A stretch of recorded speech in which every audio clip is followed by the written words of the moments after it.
Hello, late night listeners. Brian here. And instead of our usual Patreon bumper or whatever we put here, I don't listen to this podcast.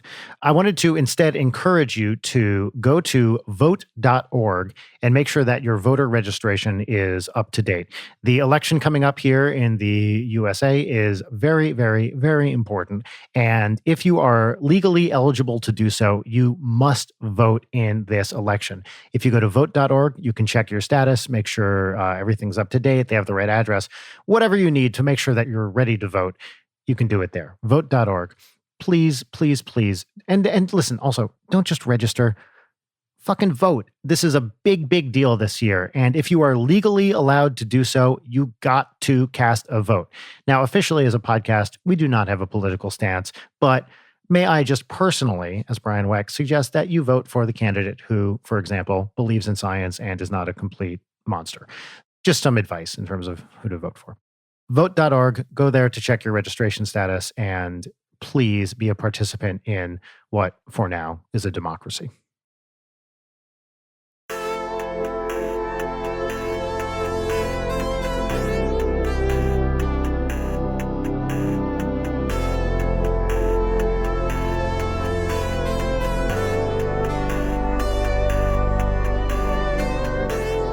How's first grade going? It is actually pretty great. Shockingly, I am super, super impressed with Audrey's school. They're like absolutely crushing it. She does like 4 hours of face-to-face interaction a day, which is bananas. Yeah. And she's generally concentrating and doing it. Yeah, it's going great. What about your kids' stuff? Harrison is doing really well.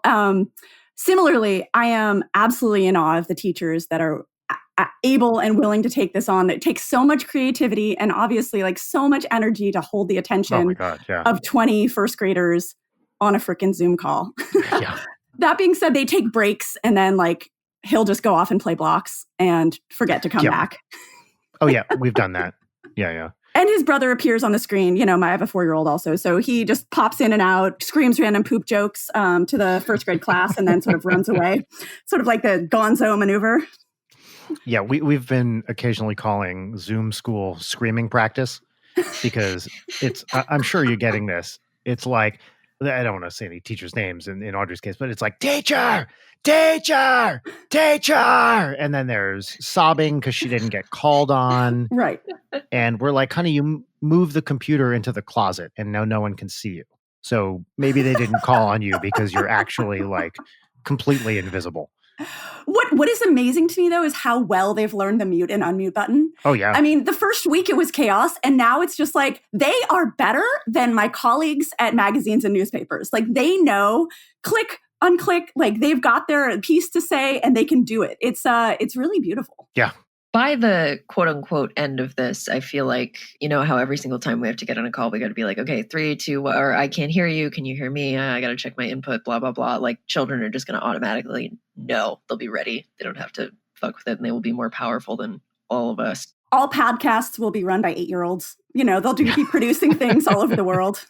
I would actually be into that, I think. Like, you know, they're like, hey, you guys like Go-Go Squeeze Apple Juice? We're proud to partner today with Go-Go Squeeze Apple Juice.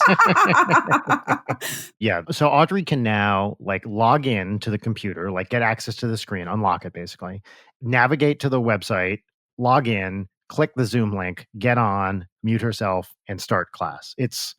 It's wild. I just wonder how this plays out when they are, you know, in their 30s. Like what will, what, you know, crazy skills will they then have because of all of this, all the way that this is going to play out over the next couple of years? Probably clinical depression. Okay, so Kate, you're a science writer and I think have a pretty informed sense of what's going on. So I was hopeful briefly that schools would reopen a little bit, but now it seems like things are trending back up, right? So Are you hopeful at all that schools are going to open this year? I think it depends where we're talking about. I think there's a good chance of schools in LA opening in the spring. I was hopeful for January, but I kind of tempered that and looked at like March So maybe a full Yeah. year from when things close down, which is sort of depressing to think about. Oh my God, yeah. I mean, I think it can be done, especially in the K through 2 world, which is where Yeah. both you, Brian, and I live in schooling. Yes. Oh, yes, we do. 10-year-olds and up, it's going to be really hard. But I think that sort of like that sweet spot of the little kids, it's first of all, the most important to have in-person schooling. And For sure. second of all, probably, the least risky to do in-person schooling with that age group. So, I am still hopeful that it's going to happen this year. I think LAUSD has been telegraphing that it might not, but I know other districts in California are looking at ways to do that. Yeah, totally. I was hopeful, briefly hopeful, that we would get a couple weeks in the fall Yeah. in LA. But that's not going to happen now, I don't think. I've been checking like the state COVID website. Have you been on this a lot? Oh, yes. Yes, I would imagine. Looking at all the data. Yep, looking at all the data. And of course, the moment we reopen, then a month later or whatever, we'll close because Right. that's the way it's going to go. Which is incredibly hard for families and, schedules and little kids. Yeah. You have 2 working parents in your house and Yes. like it and 2 kids. We outsource the childcare to the fact that we're at a cabin where we can just open the doors and say, go run, children, go frolic. That's so great. And then they sit at the door and whine and cry. Yeah, of course. Oh, they're like cats. Yes. They are basically like cats with opposable thumbs. Okay, I'm so tempted to introduce ourselves here, but it's so early. But I feel like context is important. Should I do it, Leighton? Your show. It's our show, first of all. I was afraid for a moment with that long silence that we were repeating the, do you want to tell me to go fuck myself first moment from a few episodes ago? Yeah, I don't know. Fuck it, do it. Great. All right, everyone, this is Leighton. Hi, that's me. The voice you just heard is Brian, and this is Leighton Night with Brian Wecht. Thank you. Which is a podcast, and it's the one that you're listening to. Mystery guest, would you care to introduce yourself? Hey, I am Kate Gammon. I'm a science writer based in California. And yeah, I'm excited to be here. So the context I wanted to give here is that Kate and I have known each other for quite a long time now. Oh, I think we were over a decade. Yes, we're definitely over a decade. So the context is that Kate's husband, can I say his name? I know he'd love it. Of course he wants me to say his name. Kate's husband, Evan, and I did comedy together in Boston in the mid-2000s. So from about 2004 to 2007, I was in Boston, and Evan and I worked together at the Improv Asylum, maybe in a couple other things elsewhere too. And I remember meeting Kate when you and Evan first started dating, which I guess would have been 2007? 7. And I think it was like date number 3. You were a very early friend that I met of Evan's comedy troupe, Comedy World. Yeah, I remember we went out for a drink at what used to be called Goody Glover's in the North End in Boston. I forget, it's called something else now. It's probably closed anyway. But I remember sitting, at a table with you and Evan. And we were talking about physics. Yes. Yeah. I remember Princeton and like all that stuff. I guess I hadn't been at Princeton yet. But I'm sure I knew that you went there because at that point I knew I was going there. Yeah. Yeah. Anyway, so Kate and I have known each other for, I guess, 13 years now, which is wild. Holy shit. Yeah. I also remember you and Evan being one of the first like close friends I had that moved to LA and was like, it's great out here. What is everyone fucking talking about with all this LA hate? It rules. Yeah. I mean, there was a lot of LA hate, especially in Boston. I mean, well, let's backing up, like people in Boston hate everything, including people in Boston. Yes. Evan lived there for 5 years and had just begun to make like real friends outside of comedy. And then he moved and people were like, what the fuck? Oh, I mean, if you move like to Arlington or whatever, people are like, what the fuck are you doing? Moving out of Somerville. What's wrong with you, man? Yeah. Exactly. And it turns out Southern California is pretty great. Moved into Santa Monica into a 500 square foot, beach white little beach bungalow and started telling everyone in Boston about how great it was. And I feel like maybe after your move to Princeton, then Europe, then, London, maybe we were a little bit of what brought you to LA. 100%. Are you kidding me? Yes. No, that is 100% true, because, the YouTube business stuff was a big driver, but having you guys in LA was part of what made it like, oh, we actually have like very dear friends that we can see right there. It wasn't like we were moving someplace where we didn't know anyone, or we were like, well, maybe we have people we like, maybe. But you guys were, essentially the closest friends we had here, I think. And it was a big, big driver. Yeah, for sure. Amazing. This is beautiful. I love this. This is the sort of Tuesday morning tenderness I just really strive to get every week. It's that wholesome content. I'm saying this like I'm sarcastic. I'm NyQuil hungover, and I woke up 20 minutes ago. So hello, listeners. This is me. I ate a bunch of crab rangoons at 2 a.m. last night. I know who I am. Oh, tell me what that feels like. I have not had a night like that in approximately 7 years. It's as depressing as it sounds. Slept like a rock, though. That NyQuil sleep is that's some good stuff. When used for medicinal purposes only, I do not encourage the recreational use of NyQuil, etc. I remember, I hate starting sentences like this, but I'm going to. Leighton, when I was your age. I'm signing off. Goodbye. Kate, just so you know, Leighton is younger than we are. I gather that. And I'm also younger than you are. Well, I was going to say, and you are a bit younger than I am. So, Kate, guess how old Leighton is. From hearing, basically the only thing you know about her is that she had a bunch of NyQuil last night and ate some crab rangoons at 2 a.m. And you know her voice. I know her voice. I know her face from the promo photos. Okay. First of all, one question. What neighborhood do you live in? Oh, good. You would live in LA, I assume. But then I'm going to ask, are you on the east side? Yeah, I'm in. Okay. You are 29. I'm 23. Oh, shit.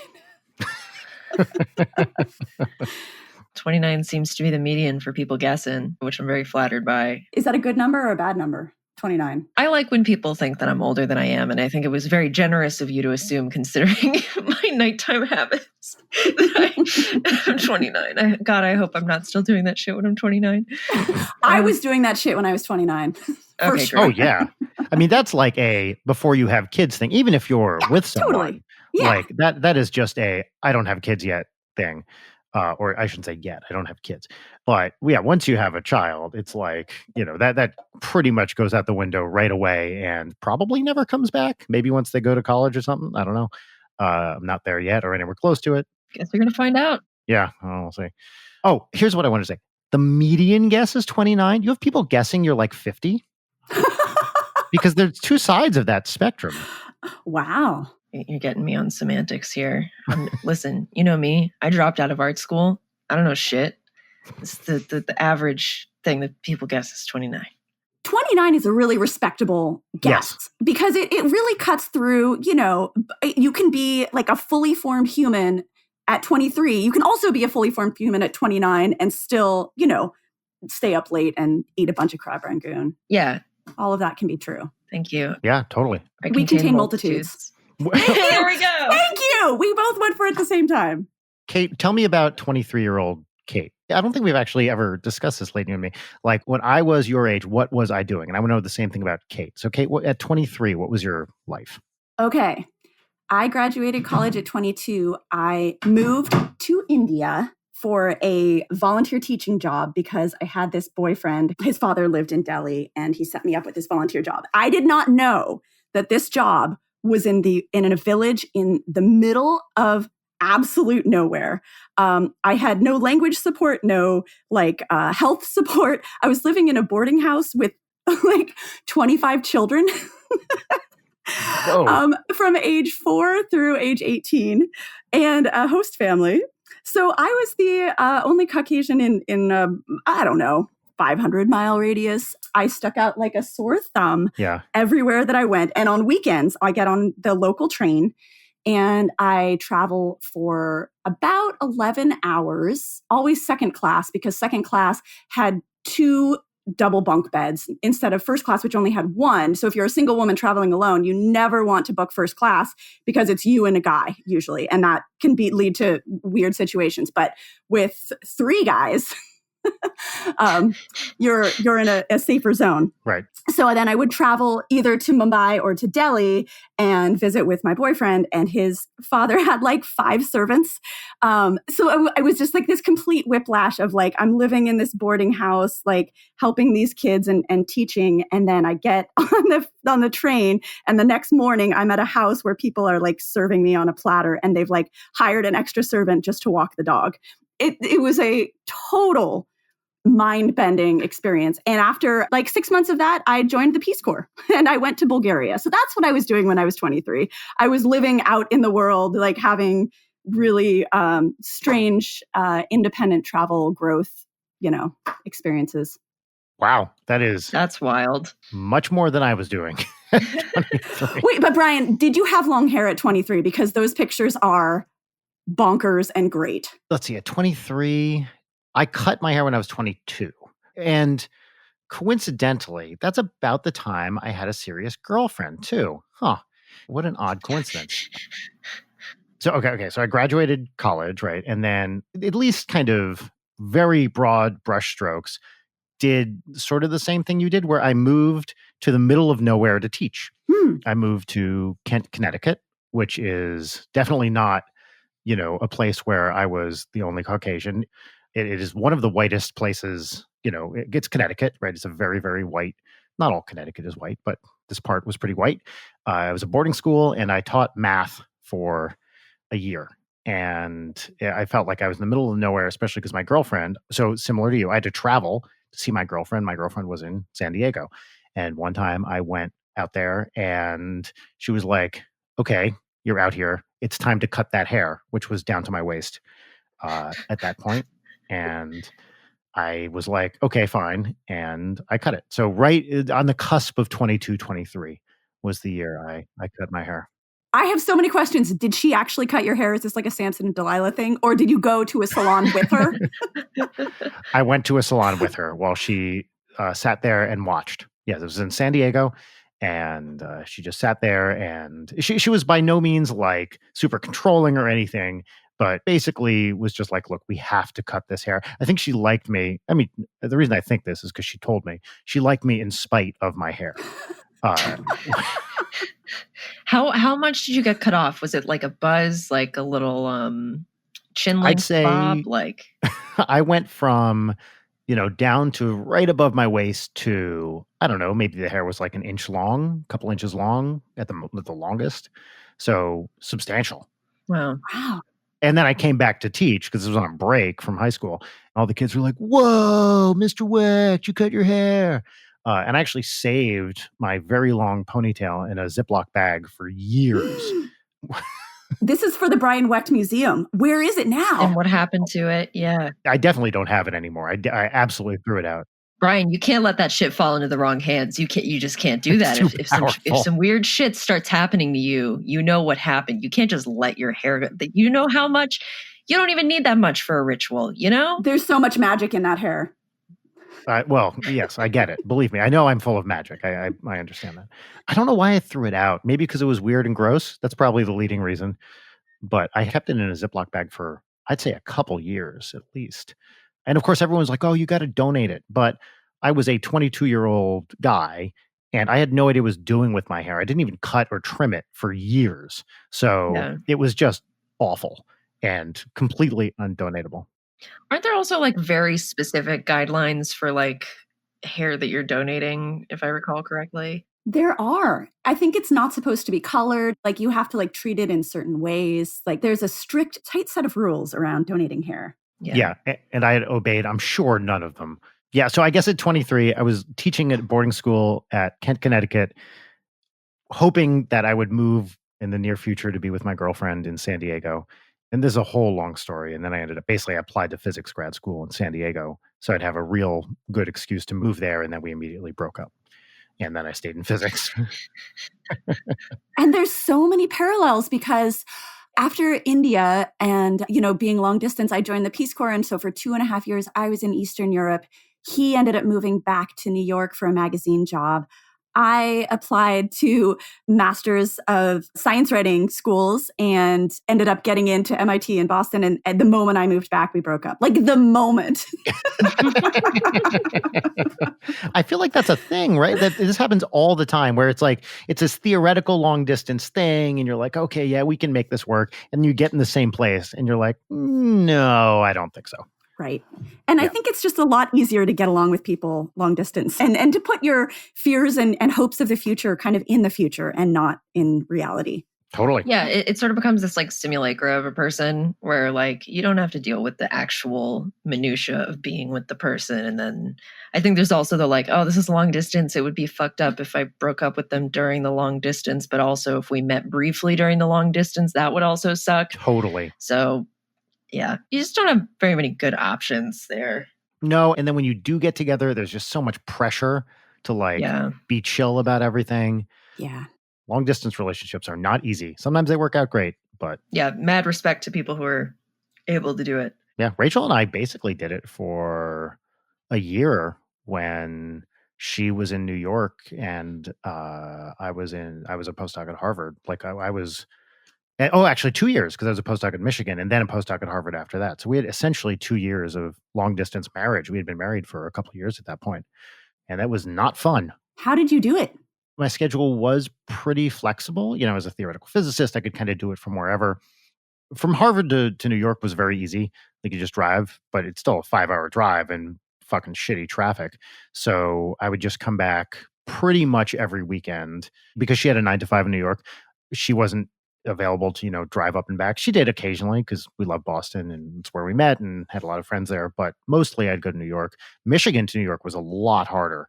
But there I would, every couple of weeks, I would fly back for a few days. And often I would try to couple it with some, like, I had collaborators nearby. I had one in Columbia, I had one in Boston. And I would try to make it a part work trip, part relationship trip. But it wasn't fun. The other thing is that I was filming NSP video. This was right after NSP started too. So NSP started and a year later I moved to Ann Arbor. And so I'd have to come back, film Ninja Sex Party videos and maintain my marriage. It was a lot to deal with. So much dichotomy there. But I think that, again, we have kind of a parallel universe because when Evan and I started dating, I moved to New York after meeting him in Boston, and he stayed in Boston, and I worked at ABC News, so I had that 9 to 5. All right. I was fully, doing digital news for ABC at their headquarters, and I would either get on the Fenghua bus on Friday afternoon at like 3 p.m. I just cut out, sorry bosses, if you didn't know that. Or he would take his white Audi convertible and drive down. I remember that car to New York, and we would have a great time. His schedule, like yours, was very flexible, so he would come for 4 or 5 days at a time, or I would, and I still have very fond memories of the Fenghua bus. I took so many buses in Peace Corps in Eastern Europe that I was really good at making bus friends. So I often, by the time I'd roll off in Boston, I would have 5 best friends from that 6-hour bus ride. That's awesome. So, Brian, that era, what era of NSP songs was that for you? It's pretty early. But I have a clear memory of coming back from Michigan to film If We Were Gay. Wow. Let's see, what else? Probably Sex Training was in there. A lot of it we filmed at friends' apartments. If We Were Gay, I remember clearly because I remember being in my apartment in Michigan and taking an old pair of jeans and cutting them off to make super short jean shorts. Of course, iconic. Yeah, I think that was one of the first videos, right after I moved. I had this idea, being stupid, that I would be like, oh yeah, I'll just drive from Ann Arbor to Brooklyn every weekend. That's a 10-hour drive. Oh, man. And I did not do it every weekend. I did it 3 times. And then most of the time would end up flying. And that was maybe I'd fly back once a month and I'd drive once every several months. But that drive sucks. Well, first of all, you have to go through Ohio, which is just an enormous thumbs down in general. But it was just not a fun drive. Pennsylvania is a very boring state to drive through, it turns out. Yeah, sorry, Pennsylvania. It's kind of a bummer. Yeah, look, there's a lot of great stuff in Pennsylvania. Like? Why, Leighton? Why would you put me on the spot like that? Philadelphia. The Liberty Bell. The Liberty Bell, the Metropolitan Bakery in Philadelphia is very nice. Hershey Park is a place that's there. I went as a child and liked it. Same. The Cathedral of Learning at Pitt is pretty cool. Have you seen that, Kate? No, but I like the idea of a Cathedral of Learning. Do you know the Tim Burton Batman movie? Yes. You remember at the end, there's like a climactic scene in like a church tower? Oh, yes. Yes. So that building is basically the Cathedral of Learning at Pitt. It's this enormous Gothic thing on the Pitt campus, which is this, I think it's like admin and classes. You should Google it because it's a super cool looking kind of deco Gothic. Yeah, that's awesome. I'm looking at it. And they use it for movies and stuff occasionally. But that's fun. Whoa, it's 42 stories. Yeah, it's huge. It's the tallest educational building in the Western Hemisphere, guys. Right. Can you imagine if you had the second tallest educational building in the Western Hemisphere, how that would feel? But isn't that an awesome looking thing, right? It is. It is pretty awesome. Looks like it's also in Fallout 3. Yeah, it shows up all over the place. What else is in Pennsylvania? It's where The Office was set, although not filmed. Honestly, I do love Philly. Philly's a great city. There's some really good stuff there. Good food. And we've done some fun NSP shows there too. All right. Well, you did an acceptable backpedal on that. So good job. Congratulations. But I should say none of that is along Route 80, which is where you have to drive through, which sucks. So Route 80, actually, I know I've talked about this. That was the place I was driving with a friend of mine a while back and stopped at a Burger King, and they had suggested soda pairings with menu items. Right, of course. Was it like the Mountain Dew pairs really nicely with our chicken fingers? Yes, 100%. That is exactly what it was. So at the soda machine, under each spigot, what's the right word? Each lever, I guess, by the sodas, it'd say, you ordered a Whopper Junior. Why not try a Diet Pepsi or whatever? Like, it was exactly that explicit, and maybe one of the stupidest things I've seen in a long time, and it's stuck with me, 10 plus years. Wow. Later. The things we used to do for love. I mean, really, like, these stories are about, the distances that we would go for the people that we love, and how odd it is that now we're all locked in our houses with the people we love, seeing them nonstop, day in and day out with no travel and no break.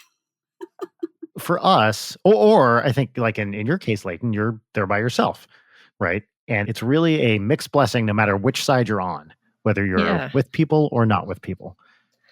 Yeah, I'm vibing. I'm my own worst roommate. I forgot what human skin feels like. And my dog barks at me all the time. Hi. Hello, bastard. What is it that you want? I mean, Leighton, honestly, I daydream about a life like that for like 36 hours of just like solo time with a cool dog. I imagine your dog is really cute and fun and cool.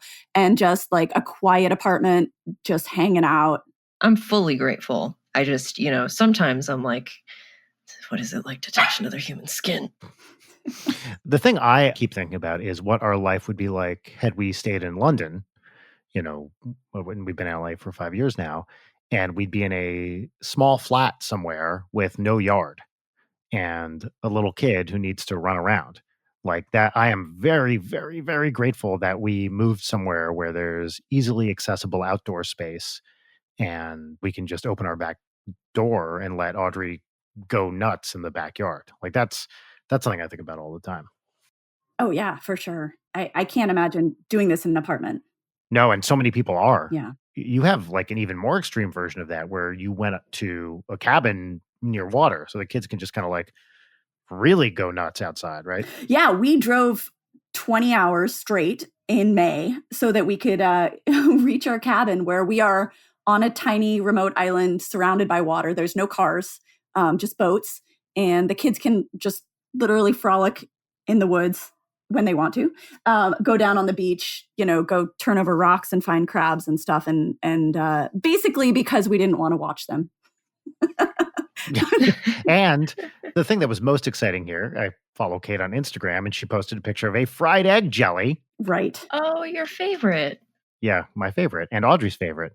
And so Audrey looked at it and then we recorded a video and I texted it to Kate. And Audrey asked some questions and Kate answered the questions. And sometimes we're living as vicarious naturalists through, Kate, your Instagram. It's the best. I mean, We love talking to friends about all the species that we find. I don't know if you know about iNaturalist. Brian, you probably I do. do, Okay. yes. Oh, we do it all the time, yeah. We are deep into iNaturalist, which for the audience members who may not be familiar, is an app where you can snap a photo of a plant or animal, and it uses both AI and human training to identify the species. So yesterday we found a snail-eating beetle. I didn't even know there were beetles that eat snails, and we followed this thing as it like wandered through the leaves. You know, that's one of the other things about being up here is just finding stuff, and having those moments of awe, especially with the kids, is my favorite thing. You're in the Pacific Northwest, Right. broadly speaking, Yes. right? Yeah. Yes. Which is where you grew up. Yes. Both Evan and I are from this area, and we have deep roots here, and his family's had a place here for many years. So it's a well-known ecological zone for both of us, but it's fir trees and, salty ocean, rocky coastline, orca whales, that sort of stuff. It's so cool. Oh, how was the air by you guys? How bad did it get? Oh, man. Okay.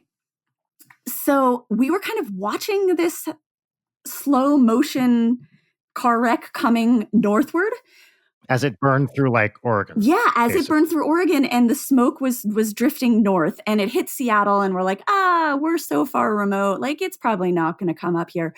And then bam, 2 weeks ago Friday, it just like hit us, and it went from complete clear visibility to we could not see the end of our dock. We were in a smoke cloud. Oh my God. And the AQI went to 300. I had never seen numbers like that, even in LA. Yeah, it didn't get that bad here. Yeah. At 300. Like it got into the, do you use air now? Is that the... Yeah, exactly. Okay. Because there's that, what's the other one? The Purple Air? Purple Air. There's also Plume. There's all these companies. There's definitely a great story to be written on air quality monitoring companies, because some of these have been working on perfecting their devices for years. But Air Now, I think, uses the government monitors, and maybe it also uses the private ones that share their data. Mm-hmm. But anyway, it spiked to numbers that people up here are just not used to bad air at all. Right. So, and then it parked there in the 200s for a week. And the problem is we're in a cabin in the woods, and we don't have air purifiers, and we're in a remote area where we can't get things delivered. So I did a bunch of Googling. I took the boat over and took the car into the nearest town, and I bought a whole bunch of fans and a bunch of furnace filters, and I duct taped the crap. Evan and I went around and we duct taped furnace filters to every fan possible and set them all on high. And that's how we got through the 5 days. And after 3 days, those filters were black. And that's what we were breathing. And so we tried to keep the kids inside. It was a miserable week because we don't have an indoor plan up here. Like, we don't have things that we can, okay, let's play some Uno or whatever. But that works for 1 day. It doesn't work for 6 days. It was a truly difficult time. And, I was looking at all of these people trying different things, like let's boil some sage and rosemary to improve our indoor air. Obviously, none of that is evidence-based. So we just ended up duct taping a bunch of furnace filters to fans and putting them all over the cabin in order to escape this air apocalypse that was going on. And I learned a lot about engineering, about airflow. And I basically parked the kids in front of the fans for the next 6 days and let them play video games, which actually my husband was extremely excited to play Mech Warrior with the 4-year-old and 7-year-old for days on end. This was a beautiful time for them in father-son bonding. But it was a really, really terrible time for the rest of us trying to just, make it through without going outside for 6 days. Yeah. Woof. By the way, I think you and I might have even been texting about this or talking about it. This whole year is like fundamentally one science story after another. Totally. Right? It's just like science, science, science, science, science. And I feel like you in particular and other science writers, you're so well equipped to just handle it. It's also, you're very good at taking a large swath of information and processing it into a digestible form. It's your job. That's what you do. And it's very interesting to talk to you about. The air quality thing is great because, you're going to look stuff up, and then act based on the best available resources, all in a very data-driven way. So this is so interesting to talk to you about this, the air quality stuff in particular, because I haven't been doing a lot of research, and I just kind of monitor air quality in general. But hearing what you are doing is, I feel like, oh well, she'll know what to do best. That's her job, at least in some capacity. Do you agree with that? Yeah, Broadly speaking, absolutely. I mean, okay, going back to the science writer thing, like this is our time to shine. Like as shitty and absolutely garbage fire as the world is right now, like I have been so heartened to see science writers on the front page of like every newspaper in the world, because every newspaper. COVID Yeah. is a science story. It's a health story. It's also a policy story and can be political, but it is at its heart a science story. Air quality, environmental issues, the climate crisis, these are all science-based things. And we can talk about the evidence and wade through the different papers that are coming out and digest what the scientists are saying. I don't like to say translate at all. I like to say, kind of contextualize, because science writers are not a mouthpiece for scientists. Of course not. Yeah. We are there to push back and add context and things like that. But when it comes to the air quality stuff, this is something I have been writing about and thinking about for years, because especially raising children in LA, I'm very concerned about and paid attention to, air quality monitoring and what can be done, what can't be done. What is acceptable risk, what versus what is not. And so I was very well positioned when this happened I started dispensing advice on Instagram basically immediately. And then interestingly enough, the New York Times came to me and said, hey, we want some pitches for this column we call Scam or Not, where we fact check wellness trends. And I was like, ooh, let me do indoor air. Yeah. My magnetic filtration system or whatever. Negative right? ion filters, Himalayan salt lamps, indoor plants, essential oils. Like I said, boiling rosemary and sage on the stove. Like none of these are evidence-based, but here I am. I have the opportunity to call up, some of the best indoor air engineers in the world and talk to them about why they don't work and what actually does work. And if you don't want to invest in an air purifier, how you can hack this together at home using duct tape and a filter. So look for that piece coming out soon. Oh, that's exciting. Oh, that's great. Okay. So here's the question that I really want to talk to you about. This is not why we had you on, by the way, but it has been occurring to me a lot. Talk to me about ozone pollution. Because the particle stuff, you can put up a filter and that's going to filter particles out. Ozone is a lot smaller. So what do you do about ozone pollution? Ozone's really good in the atmosphere and really not good in your homes. It is an irritant that can wreak havoc on your airways and the tiny little cilia that line your lungs and things like that. So air purifiers, I think, doesn't HEPA help with ozone also? I've done very little research on this. So this is part of the question it seems like I would guess no, just based on size. So my understanding of HEPA is, it filters out, it's basically, a mesh that lets some things in and keeps a bunch of stuff out. And ozone molecules they're not, they're pretty small, I would imagine. I don't know the size, but I would be surprised, although I could very, very easily be wrong about this, if the HEPA filters kept them out. No, I don't think they do. And in fact, a lot of the air ionizers and stuff actually add ozone. Oh, really? To your home environment. And people tend to think that ozone smells clean. Yeah, there's kind of a psychological thing at work there. A very good question. Which air purifiers can actually remove ozone from your home? That's my question, yes. Before, in the past, I checked air quality if there was a fire nearby. And I wouldn't generally check it much of the rest of the year. So my impression of this year is that the ozone pollution is markedly worse, but I can't tell if that's just because I'm checking air quality literally all the fucking time now, or maybe it's always like this and there's seasonal variation, blah, blah, blah, or it actually is worse this year because of whatever heat, fire, I don't even know. But do you have a sense of that? Is ozone pollution worse in LA this year, or is that just me because I wasn't checking it before?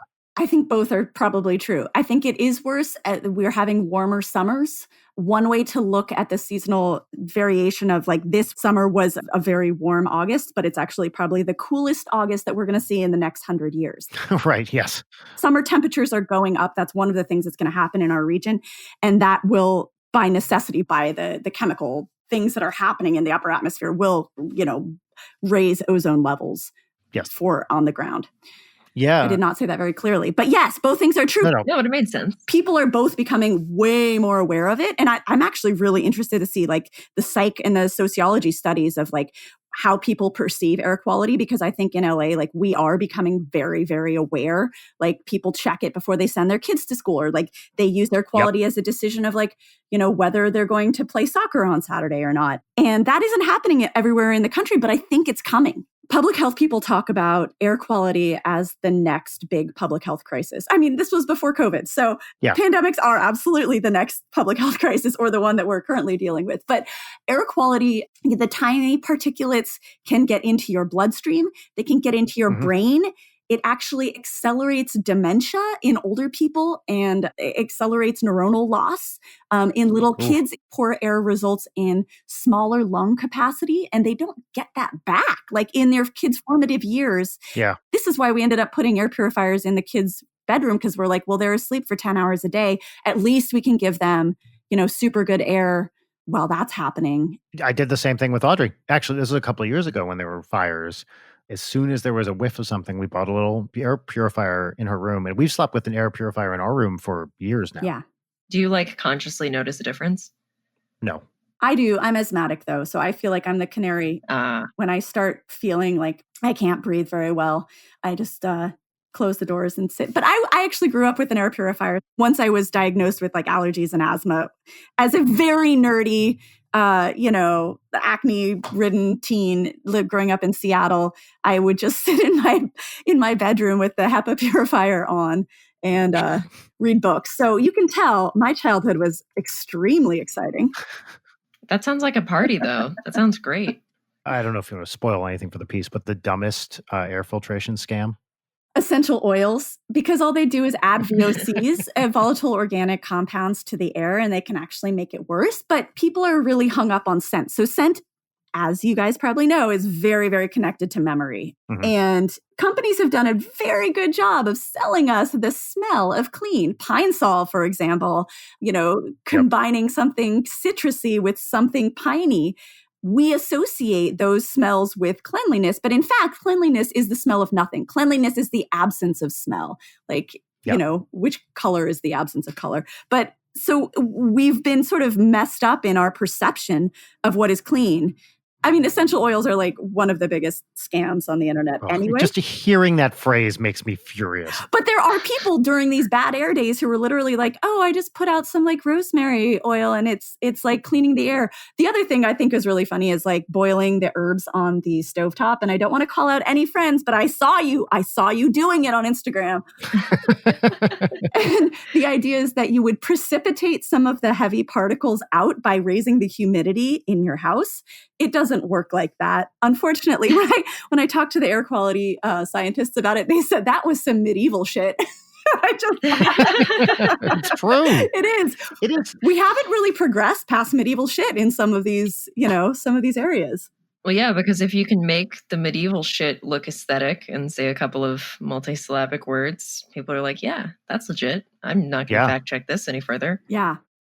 Basically, in the phenomenon of, especially in Southern California, scientists living here and having to put up with all the woo-woo bullshit that seems especially endemic to, LA and that SoCal kind of life. Probably the person I hear talk the most about this is Kate, you're and my mutual friend, Cara Santa Maria. Oh, of course. She's amazing. She's incredible. And she's on the Skeptics Guide where this is part of their deal. We had Jay from the Skeptics Guide on a few months ago.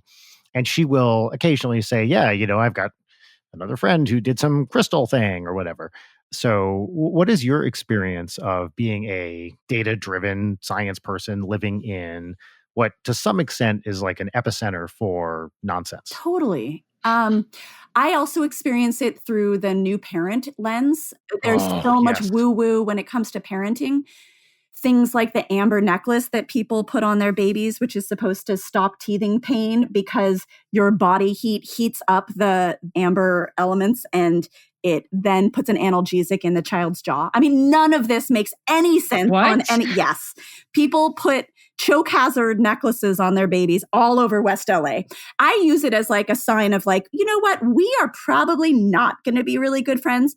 And that sounds really mean. Yeah. I don't want to be around someone I'm just going to be mad at the whole time. Right. And that leads to like the anti-vax things. And there's that whole world that we inhabit. But when it comes to some of these sort of lesser wellness things, I guess if it's not actively harming anyone and they're not trying to sell me something scammy, I sort of just like agree to disagree. Yeah. I get really, really mad when wellness hawk purveyors are trying to hawk things to people who are less fortunate or, you know, preying on the weak and powerless. That is what rankles me and makes me full of anger. And then I just retreat to my room with my HEPA filter and read books. Do you feel like, I remember having a conversation with someone who was in publishing who ran, and I can't remember what magazine it was. It was some magazine whose demographic was primarily women. And I remember asking her, I said, well, it seems like, and she was a very science-minded person. I said, it seems like a lot of this pseudoscience stuff targets women and women's health and stuff like that. And she immediately pushed back on that and said, yes, but women are also very, very much more in tune with their kind of bodies and health than men are. So she was arguing it was kind of it was a double-sided thing, that I might have also just been completely wrong, but especially around all the pregnancy and child rearing kind of stuff, which of course should not be a primarily female thing, but ends up being in many cases. My impression was that the pseudoscientific stuff particularly targets women, but her counter to that was, yeah, but women also kind of know more about themselves than men do anyway. So I wonder what your take on that is. I would actually push back on both of those. And I would say that in the history of science and medicine, women's pain and women's issues have been systematically ignored over the years. I mean, there are very scientific studies that show that, you know, women's pain in the eyes of doctors is ranked as less important and less painful than men's pain, and Black women's pain is ranked as even less important. Yeah, I remember seeing stuff about this recently. Yeah. And so if you look at it in a broad context, I think that wellness sprung up out of the dearth of doctors and the mainstream medical community paying attention to women. It left this big hole for people that want to feel well, that want to feel heard, that want their aches and pains and their issues to be taken very seriously. And out of that lack came all of these hucksters. And in a lot of ways, wellness does make people feel better because they are heard. Sure. Yeah, and they're doing something. They're doing something active. Right. I mean, these are all actions you can take that, you know, like you said, they smell good or whatever. It's like a thing that you can put your finger on, says, I'm doing this, right? Yeah, the additional mental health bonus of being like, yeah, I'm actually paying more attention to what I need right now. Yeah, I mean, the average OB visit is under 5 minutes, but if you go to a midwife, the average visit is 25 minutes. Who wouldn't want to spend more time with their medical provider when they're pregnant and they have lots of questions and they're worried?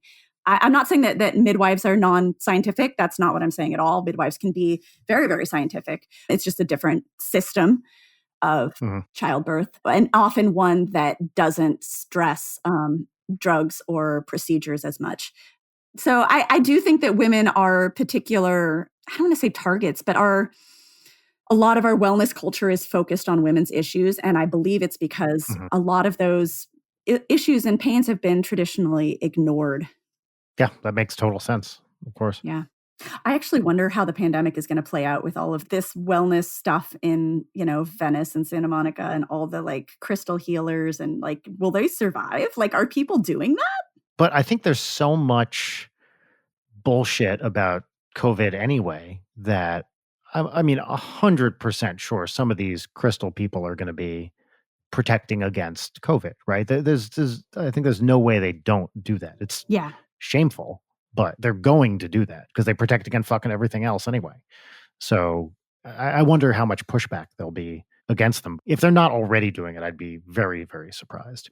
As well as, you know, scientific misinformation is something that the ruling party in our country like Right. has as a mainstream platform now.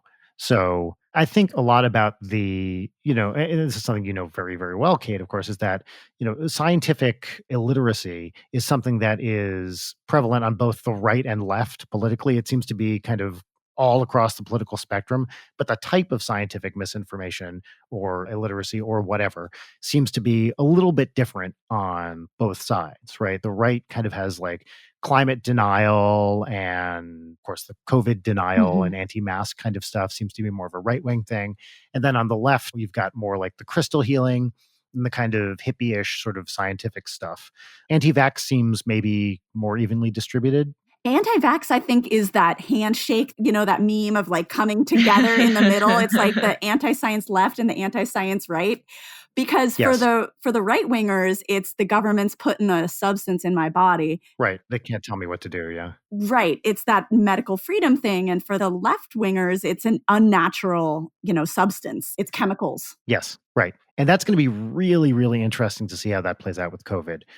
Yeah, I've been thinking about that constantly with the vaccines of like, oh, dear God. Well, coupled with the fact that we can't trust our government right now to give us accurate information, right? So it's not just the anti-vaccine people. What I'm saying has been said many, many times before by people much smarter than I, but it's not just that we have people that don't trust vaccines. We have people like me, and I don't want to speak for you two, but, I certainly trust vaccines, but I do not trust that we have a politically neutral scientific body left in our government.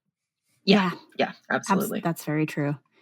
It's a public health fiasco. I mean, it's just a tragedy. And that to me is the saddest part, is that we are losing faith in institutions left and right, whether it is our media institutions, whether it is our scientific institutions. Once we lose that, it takes a long time to get it back. Yes.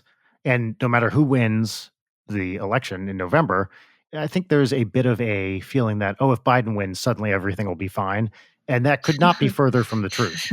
Like that'll be a good step for sure for many, many things, but this is not a problem that gets solved overnight. I have this fantasy of like the end of a horror movie where like they kill the lead zombie and everybody like just lifts their heads on the street and looks around like, where the fuck have I been for the past 5 years? And that's kind of what I want to happen. I don't think that obviously that's magical thinking. It's wishful thinking, but that movie scene where everyone is just like, whoa, your aunt in Arizona is going to come back to life and like drop her Facebook racism. Yeah. I have a tattoo that's like that exact moment from the Texas Chainsaw Massacre of Sally driving away laughing in the back of a pickup truck. I know that feeling well. Like, yeah, that feeling 2020. Yeah. This seems like a good time to move on to one of our few segments. What do you think, Layden? Yes. You should introduce it. You should introduce the segment that you love so much. Okay. So, Kate, we don't do many segments. Most of the podcast, as you know, it's just chatting. But one of our segments is it's a pop culture recommendation segment. And I think this may be the least pop culture-y episode we have ever done in the history of this podcast. Except until Layton said Texas Chainsaw Massacre, which happens pretty regularly. Classic Layton. I don't think we've even really mentioned pop culture stuff recently. I've also been very quiet this episode because both of you are very smart and know more about this shit. And I've just been listening intently as if I'm listening to someone else's podcast and forgetting that I am also a part of this podcast. I do want to just remind you that you are also very smart. We just happen to be talking about, a thing that Kate and I, science stuff. I'm not saying that I'm not smart. Brian, I really appreciate it. Now do the bit that's going to make me mad at you. No. In order to make you madder, I'm going to say nice things about you first, and then I'm going to do the thing that you don't like. So I think, Layden, I think you're brilliant. I think you're amazing. It's just a joy to do this podcast with you. So if you get mad at the bit I'm about to do, it's really on you. So I just want to establish that up front. Anyway, Kate. This is the pop culture recommendation segment of the podcast. We talk about something in pop culture that we like. Could be anything, book, movie, music. It doesn't matter. The real joy of this segment is, yes, it's the recommendations, but it's more so the theme song for the recommendations. So what I'm going to play for you right now is the What's Poppin' theme song. And I want, after you hear it, just to get your unvarnished reaction to it. It can be anything. I won't take it personally. You're going to love it, but if you don't, that's fine too. So here's the theme song. I'm going to play it right now. What's poppin'? What's poppin'? All right. So what did you think? There was no theme song. God damn it. Okay. So the bit failed again. The joy here is that this is the first time we've ever been able to actually play the theme song for a guest. And you simply chose not to. And I simply chose not to. This was suspenseful for me. So important context for people who do not give us money on Patreon. Thank you for giving us money on Patreon. I'm sorry that you give us money on Patreon. For people who don't and have not heard this week's minisode, we upgraded our Zencaster, which is what we use to remotely record this podcast. And as part of that, we now have access to a soundboard, which is potentially the death knell of this podcast. The first time ever. Yes. Or you can upload your own custom sounds. Yes. And I'm Brian, I am surprised that it's taken you this long. Like the restraint, honestly, I'm impressed. Okay. Yeah, I'm glad you didn't start using it earlier. But now we can actually play the theme songs for the segment on this podcast. So everybody hears it. Not everyone has access to the soundboard, which I honestly think is equivalent of a war crime, that Brian is the only one who's allowed to use it. Who made that decision? It feels pretty unilateral. Well, it's just the way the platform works because I control the recording. I thought Leighton would have access to it too. As I said earlier, it's your podcast. I push back on that. This is our podcast, but okay, fine. It's certainly my soundboard.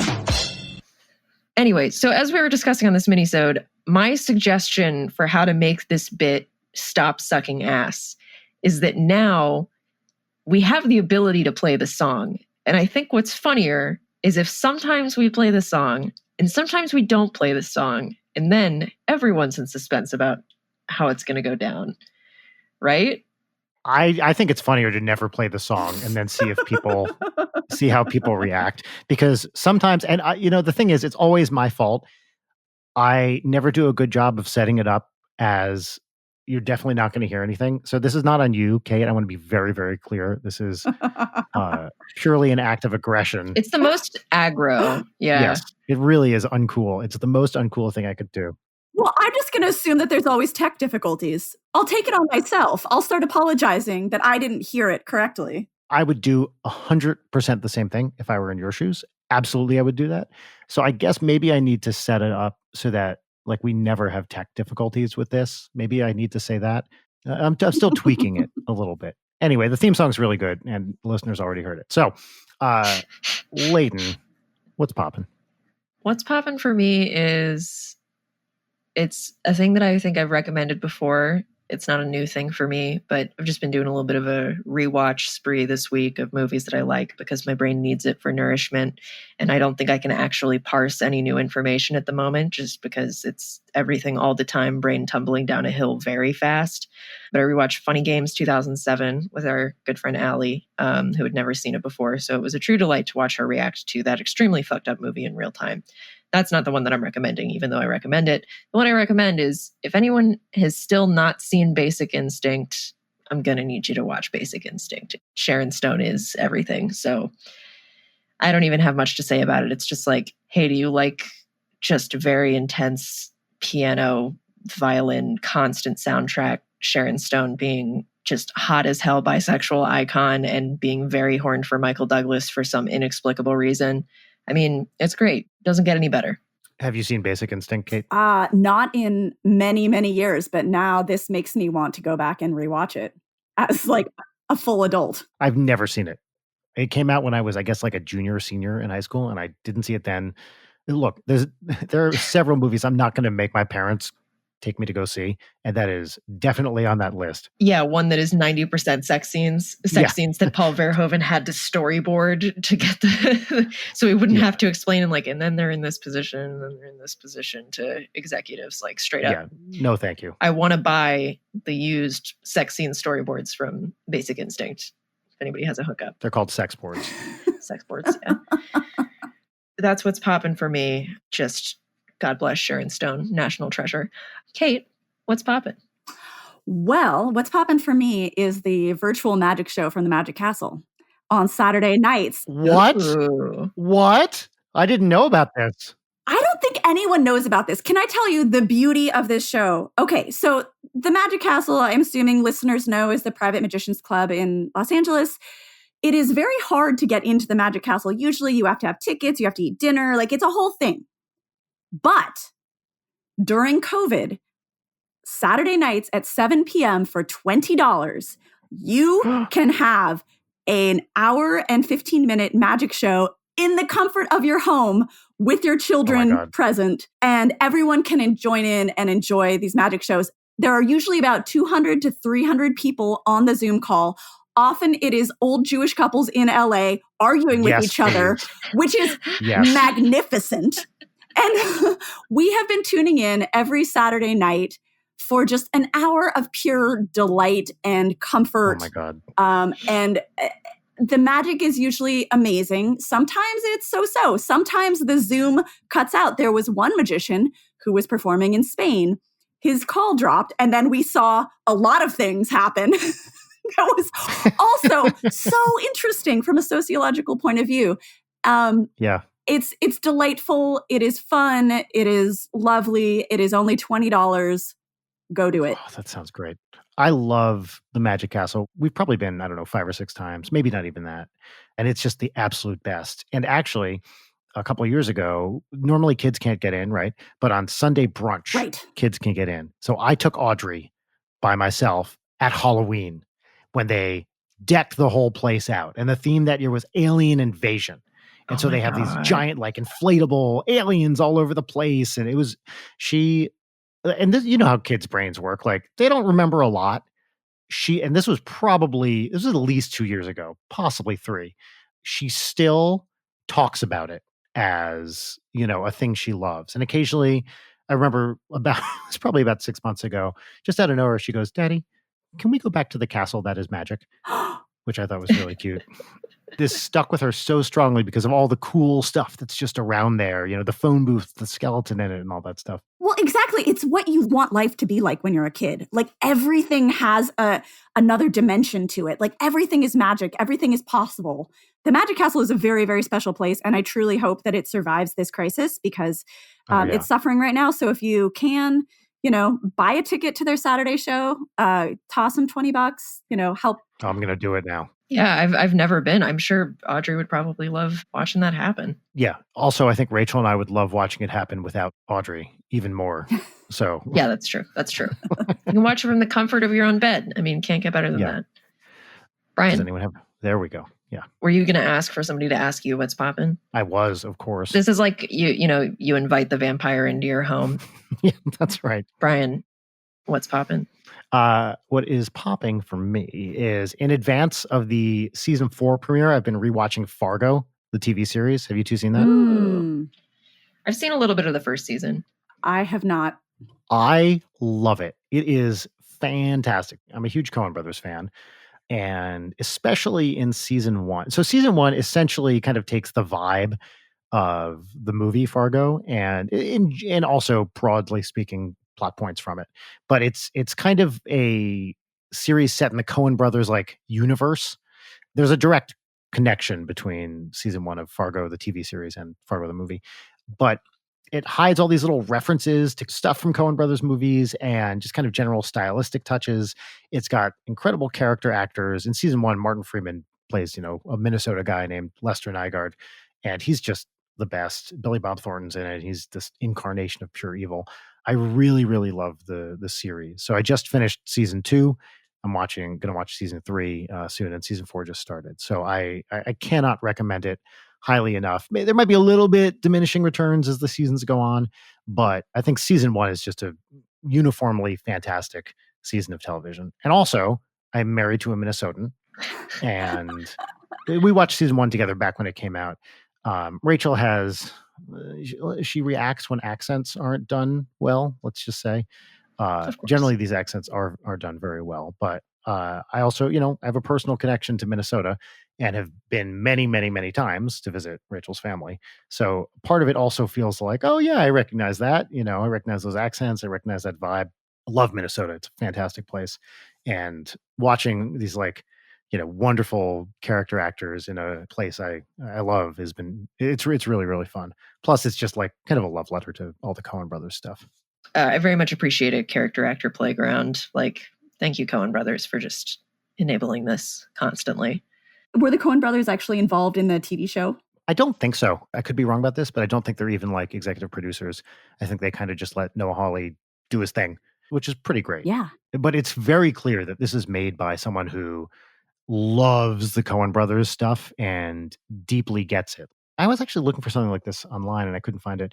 There are just clear homages to particular moments in Coen brothers films. There's something in season 2 I was just watching is an obvious homage to the end of Raising Arizona. Raising Arizona may be my favorite movie. I cannot watch that film enough. It is just joy start to finish, the absolute best.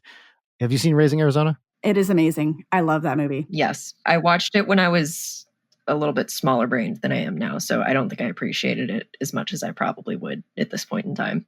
I remember seeing that in the theater when it came out, when I don't even know how old I was, probably 7th or 8th grade or something. And that opening sequence where it's set over this kind of like banjo music and there's yodeling until it builds up to the title it's just this incredible movie making sequence. It just brings me so much joy whenever I see it. I was just thinking about it because I was watching Fargo. I was like, I got to see the Raising Arizona opening again. And every time I watch it with Nick Cage and Holly Hunter and, John Goodman and all these people, it's just so, so great. Also, I love the music from Raising Arizona, the banjo yodel, the theme is just excited thinking about it. All right. Deeply sweet. Yes. Wholesome. Also, Minnesota. 2 thumbs up. Go to Minnesota if you haven't been. It's pretty great. Go to Minnesota. Don't go to Pennsylvania, says Brian Wecht, 2020. Yes, that's right. Yeah. All right. Next segment. This is our final segment. Final of 2. We have the 60 minutes of bullshit and then 20 minutes of 2 segments. And this segment is called Peaches and Lemons, which, because most of this podcast has taken place during the Rona, we don't do lemons, but it's a gratitude exercise in which we each share 3 things that we're excited about, grateful for, good things that happen. They can be as petty or as, vague or profound as you want. It doesn't really matter. It's just a nice little thing to do. And we'll each go around and we'll share 3 peaches and no lemons. Peaches and lemons. Peaches and lemons. Brian, you go first. Okay. My first peach is, so I made a little kind of technical update in my life this week. It's not really a big thing, but it's something I've been meaning to do for a while, and that is get a soundboard.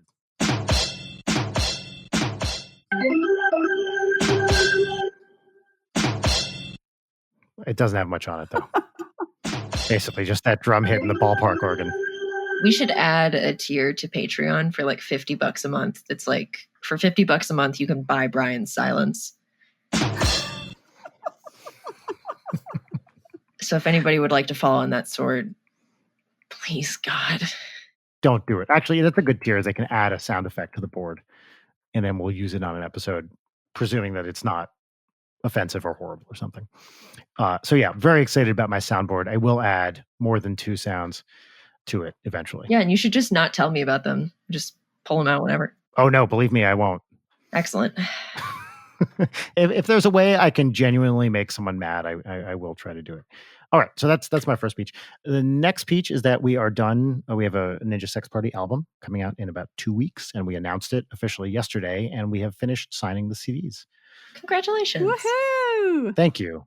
We pushed to get this thing done because, quite frankly, we didn't want to put it out anywhere near the election. And it was like, we determined that October 16th was the latest we could put it out and still feel good about not being like, hey, the world's going to shit, buy my CD, which we're kind of doing anyway, of course. But, we have to do our jobs. Sure, but people also need a good soundtrack for the world's going to shit. Yeah, like a soundboard. I take back my joke that I made in good faith. No, but that is true. If I want to be very self-serving, I can say people need comedy, people need to laugh, whatever. But also my family needs food and shelter. So the CD allows me to pay for that. So we had to put something out this year. We didn't rush anything, like all the audio production, and certainly we spent more than a year doing. But it's nice that it is going to happen. Like, we got all the CDs printed, we signed them all, and until you're actually done with it, you're never sure if it's going to happen. But it is happening, and so that's very exciting. And I do genuinely love the album.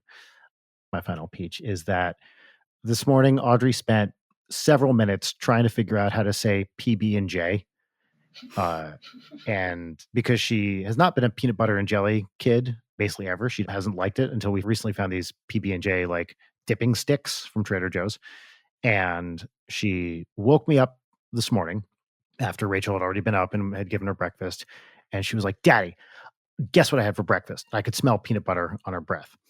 And so I said, "Oh, you had those sticks?" And she said, "Yeah, I had those PK and I had those PJ peanut butt PT." And I was just like, I'm gonna let this ride and see where she gets. And it was a real joy. She got there eventually. Peanut butter PB and A. No, peanut butter and it was a real parenting fun moment. That's the title of the episode. Just P ... B peanut. It's just, little kid brain working, try to figure out the world. And you know how they work. Basically, they're just constantly driving off cliffs. Right, exactly. And then hoping to steer the car at the last minute. And you can see it happening like in real time, which is just beautiful. Real time, all the time. And I had this realization, I don't know, a couple weeks ago, that 90% of parenting, once they get beyond real little kid stage, is watching your kids just cell phone because there's nothing you could do about it and they wouldn't listen anyway. So you're watching them drive towards a cliff and you're like, well, I guess this is happening. Like, they'll speed up if you say anything to them. So that was PB and J. It was just a fun little ride. All right, Kate, what are your peaches? My first peach is that there was a baby orca born this week. So I didn't know about this. There have been 2 babies born to the resident pod up here this summer, and it is absolutely incredible. The population of orcas is declining because they don't have enough Chinook salmon to eat. That's 81% of their diet. And 2 years ago, an orca, J35, I believe, gave birth to a stillborn and carried the carcass for over a week until it was literally disintegrating. And it just, like, people ascribed so many feelings to her struggle. And it was probably because she was so skinny that, the baby was not viable. So that same mama gave birth this summer to a healthy baby boy. And a second orca in the pod just gave birth to another baby. So it's incredibly exciting to see. We haven't seen the babies, but we've seen the whales up here. And I can tell you, like, the moment of recognition of watching these giant mammals thrive in their habitat and knowing that their lifespans are like 105 years at max. They have seen more and will see more than us. And this is, whatever we're going through is a blip to them. That's amazing. Yeah, that's a really beautiful peach. That's a succulent little peach. Thanks for cheapening it. It's a bit of joy. It's a peachy bit of joy. All right, second peach, watched the movie Evolution, the 2001 Ivan Reitman film. Wow. Yeah. And it was a romp. Julianne Moore, David Duchovny. She's great in that. I remember she's really clumsy, yes. Right? Is that right? Which Julianne Moore, she put that in herself. That was not the way the character was written. Like, she came up with the fact that her scientist thing was that she was super clumsy and always falling down. Yeah. Which I just love. Like, you're fucking Julianne Moore. Like, you can do anything. And like, this is an absurdist comedy about asteroid hitting the Earth, and it has life in it, and the life begins evolving really, really quickly. And eventually they have to use anti-dandruff shampoo to save the world. Because of, selenium? Yes. Am I remembering that correctly? Yes. Okay, great. Arsenic is to carbon-based life as selenium is to Silicon. Yeah, whatever the molecule is that this life is. I think it's silicon, right? Silicon-based Yeah. life. Yeah. I remember I saw that in the theaters a Wow. long time ago. 2001.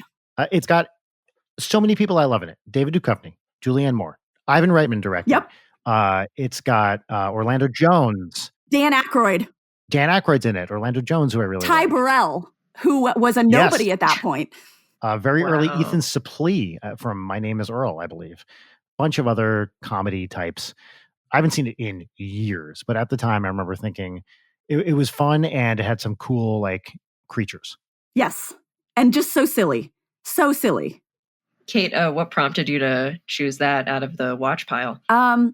I had turned on the TV and caught 10 minutes of it.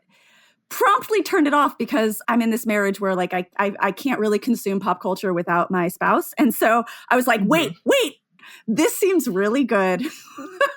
I'm going to save this for Saturday night. And so that's what I did. I turned it off because I couldn't, dirty myself by watching too much of it because I could tell that it was something my husband was really going to enjoy and he wasn't around right then.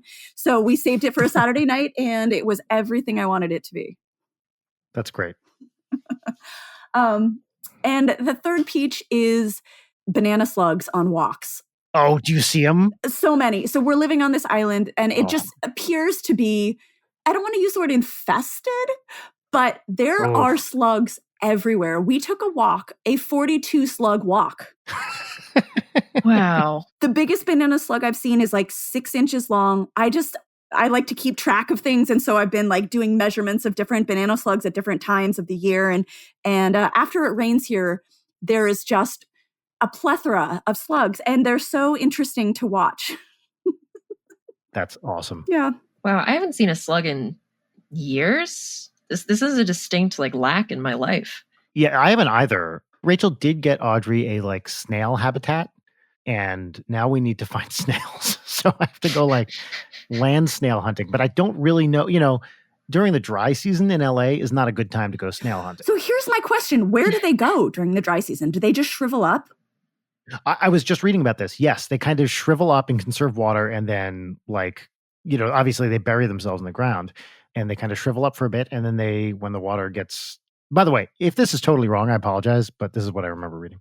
The snail community is really going to come after us for this. Snail Twitter is just all over this. That's definitely a thing, right? Snail Twitter has to be. If it is, I need to follow every single person on it. My God, I love snails. Oh, I'm so jealous of those banana slugs. I love a good banana slug. And they're like, how long are they? Like 4 or 5 inches? Oh, the biggest ones are like 6 inches. I mean, they're like terrifying. Like if they moved quickly, they would be super scary. But because they move, at a slug's pace, they're manageable. Would you let one crawl on your arm or anything? Or are they too gross? So the thing to do in suburban Seattle middle school, guys, if you weren't in a room with a HEPA filter on, was to lick a slug because they have a slight neurotoxin. They make your tongue tingle. And then if you kiss someone, your tongue is tingly. People did this. This was literally the cool thing to do where I grew up was to lick slugs. So I've had, intimate experiences with slugs. I don't think I'd let it crawl on me, but I've definitely held them before and touched their slime. Wait, you'd lick a slug, but you wouldn't let one crawl on you? Just to be clear that's what you're saying? The licking was more for the cool effect, like that, like tingly feeling. Okay, but that's a true, what I said is correct. Yes. You would lick a slug, but okay, great. Yes. And people would lick slugs and kiss each other? Is that? Yes. That was a thing where I grew up. Wow. That's incredible. I fucking love that. I really can't stress how much that just like tickles me. In New Jersey, the equivalent of that was daring each other to play on the playground that had radioactive waste buried underneath it. They don't call it a super fun site for anything. That's right. Yeah, I guess the North Carolina equivalent was my mom taking me to feed gators in a swamp. That's cool. Leighton, what are your peaches? Peach number 1 is like last month I found this app just like on a whim called Slowly. It's a staggered like pen pal app where you put in interests and it matches you with somebody across the world and like you send them a letter, but there's like a minimum character limit. So it has to be long and then it takes like 3 days or more to send and then for you to get it. So it feels very traditional pen pally. I was sort of expecting it to be people being dicks or actually seeing dicks. And no, like I've made a couple of like nice friends who I'm really enjoying writing back and forth with. So Barack, Adi, Jamshad, shout out. You're all really cool. Aww, That's awesome. That is so wholesome. Yeah, it's really sweet. Jamshad is from India and like works as like a forest conservator, I guess. And it's a forest that's like known for having a ton of elephants. And so they're there to like protect the elephants and also like the local tribe. And they're just cool as hell stuff. And they're all very sweet. So yeah, I need to set aside some time to write some letters today. And that will be nice. My second peach is yet another week of me mechanical keyboards. I will not stop by my silence. You can get keycap sets, which exist. They're plastic. It's the full set. You get all your numbers and keys and whatnot. Or you can pay a lot of money and get special artisan keycaps, which are like, they can be polymer clay or like resin poured or even metal, and they have cool shit in them and they're really expensive. I ordered a bunch of supplies to make my own, and I'm going to make my own. That's the buildup. I'm going to make my own mechanical keycaps. So this is something that goes on top of your laptop, or is it the whole separate situation? It's not for laptops. It's for mechanical keyboards. So they're the big, chunky, they click when you type on them. And so there's a whole just expensive and stupid hobby of collecting and building mechanical keyboards, because there are a variety of different types of switches, which are the, things that you are pressing down to touch the circuit board, and then keycaps, and it's a bunch of different sounds and colors. And I have a big old split keyboard, so it's in two halves and it's all weird looking. Anyway, it's a very deep hobby hole, but I have a lot of ideas for keycaps that I want to make, and I would like to sell them on Etsy because that sounds fun to me. It's such a great idea. Wow. Thank you. But yeah, I've been watching a ton of like resin pour stuff, because that's what I'm going to do it with, and like how to make your own like silicone molds and stuff. So I'm just going to go ham on it. Everybody in my life, you're about to have an embarrassment of resin shit, because I'm just going to give it away like candy, because I don't need more objects. And then my third peach, I definitely wrote it down. Oh, yeah. So friend of the show, my writing partner, Vernon, lives down the street from me, and he has a garage where we hang out with our dogs sometimes. And I harassed him for a little while of like, we should get into throwing knives. And lo and behold, he got a big old thing of plywood, or, some fat wood and a set of throwing knives. And so we were throwing knives the other night, and that is some hashtag satisfying shit that is way harder than it looks, because you're like, oh, I'll just throw the knife, and then you throw 6 of them, they all hit the front of the board like on its side and then bounce back at you, and you're like, I'm gonna get grievously injured doing this. But it's one of those things where it's like, if I get injured, this is the most badass injury I could possibly have. Like, oh, this, no big deal, I just got it throwing knives. I'm not good at it. What kind of knives? Throwing knives. What is a throwing knife? What kind of knife is that? Google throwing knife. There's only one kind of throwing knife? Well, I mean, there's more than one kind, but it's a very specific look, because it's about like the spin on it and like the weight. I see. Can you use them as a knife? Like if you just need a knife also? You could. They're not like really sharpened for that. The thing that helped me get it a little bit more is that it's the closest to like throwing darts. Of like, you have to really get into the like aim of getting the tip to hit. And like, we're not advanced knife throwing yet. So it's like no spins or whatever. It's just sort of like, okay, I'm going to chuck it. It's going to hit the board, and it's going to be very satisfying. I think this may be the most on-brand thing you've ever done, this Peaches and Lemons. You talked about writing mechanical keyboards and knives. And got him. That is got him. You in a nutshell. Oh, I put myself in a box. I live in this box, baby. So yeah, those are my 3 peaches. Wow. I love it. And now I'm looking at throwing knives, and I would like to purchase throwing knives. They're definitely cool looking. I was just looking at, there's like one of the questions is best throwing knives for beginners. Because once you're advanced, I assume you graduate to different types of knives. Yeah, it's making me want to get back into doing butterfly knife tricks, because that's a thing that I have dabbled in, unfortunately. This is another thing that, as someone who lives with a small child, I'm like, nope, sorry. I do not need further ways for my daughter to grievously injure herself. Listen, even with 2 adults, it's like, this is pretty sus. Yeah. Kate, this was awesome. Thank you so much for being here. This was a lot of fun. Yeah, this was a delight.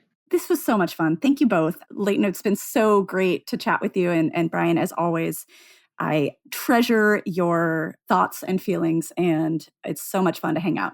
Yeah, absolutely. It's such a pleasure to know you and now to hang out with our families. And I'm very excited for you guys to come back, and hopefully we'll see you when you're back in town. For sure. Where can people find you online? My Twitter, Kate Gammon. I post my articles there. You can find my website, catherinegammon.com. And I'm on Instagram too, but it's mostly just pictures of my kids like picking up stuff in the woods. So we love it because I show it to Audrey all the time. I'm like, look what they just found. They found this. It's really, really fun. Especially you have two like fun, cute kids who keep picking up little animals and stuff. Until somebody gets, as you say, grievously injured, I can't stop them from picking stuff up. But you also write for a wide variety. I mean, you're a freelancer. You write for a lot of different outlets, right? Oh, yeah. I guess I haven't said that part. Yeah, I write for the New York Times. I write for The Guardian. I write for The Atlantic. You will see my work in many different newspapers and magazines across the world. Yep. Cool. Well, this was great. Thank you both. Leighton, any final thoughts? Folks, if you have ideas for things that we should put on the accursed soundboard, please do let us know. Or maybe just directly hit Brian with it. So I don't know. I don't want any part of this. I don't want it. I hope you all are well, staying safe. I hope you enjoyed the episode. Don't take too much NyQuil because no food in your home will be safe. We love you. This is the end of the podcast. Goodbye. Bye. Bye. Fuck. Leighton Night is produced by Brian Wecht, Leighton Gray, and Jarek Centeno. Follow us on Twitter at Leighton Night, on Instagram at Leighton_Night, or email us at leightonnight@gmail.com.